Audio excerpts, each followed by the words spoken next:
Well, Chris, I would imagine that the last week's been a bit interesting compared to a usual week here at the other men for you. Well, it has, yeah. It's sometimes a consequence of being in the football world.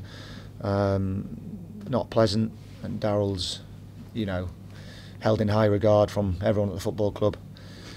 But now we've got to get on with things. Yeah, and it's one of those things in football, you never do know what's around the corner, and the number of times people have to suddenly drop everything and pick up something else, it's not uncommon, is it? No, it's not. But there's a duty of care to the players and to the fans and to the football club, the people that pay to come and watch us play. So we have to be professional, get on with the job to the best of our abilities, really. Okay, so the club obviously in search for a new manager. Are you being sort of kept in the loop at all? Are you aware of how long you're going to be in the role for? Well, we just work day to day, game by game basis, just trying to work hard with the players, and as I say, put a performance on, because there's people turning up over the Christmas period to watch us play. So. That's all we can do, really. Yeah, and I always think it's difficult for people in sort of interim roles. There's a limit to what you can achieve. Do you just look to try and do the same as Daryl was doing, keep on with that, or do you try and put a little bit of your own philosophy in? Well, you're just trying to get a result, aren't you? Yeah. Let's be honest. There's no mystery to it. We're trying to look at different things in training, of course, which you have to do.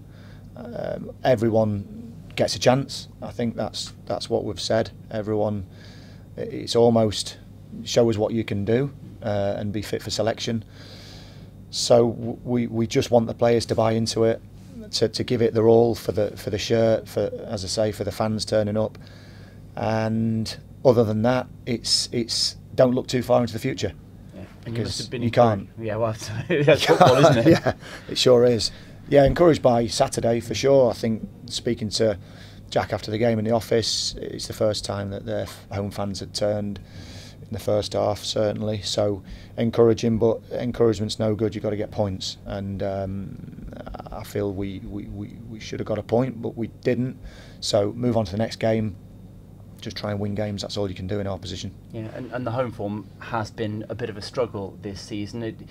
Pre-Christmas, hopefully the fans will turn up and support the club no matter what their feelings about the goings on the last week. Well, no, the fans are honestly, they're fantastic. They were absolutely brilliant away at Sunderland, and a big thanks from the staff and the players, because it's it's proud to look up and see them.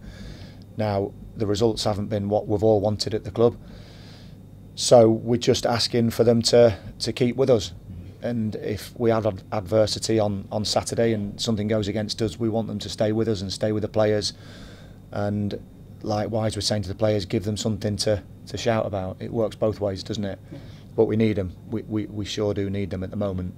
There's no doubt about that whatsoever. Yeah, and in terms of what you can achieve over the next however long it is, with all these games coming quick and fast, it's one of those where you're in a bad position now, but that can change quickly. It can, and we have to prepare the players, try and prepare the players in the best way possible. Look at as much as we can in the short time before the games, and see if something develops.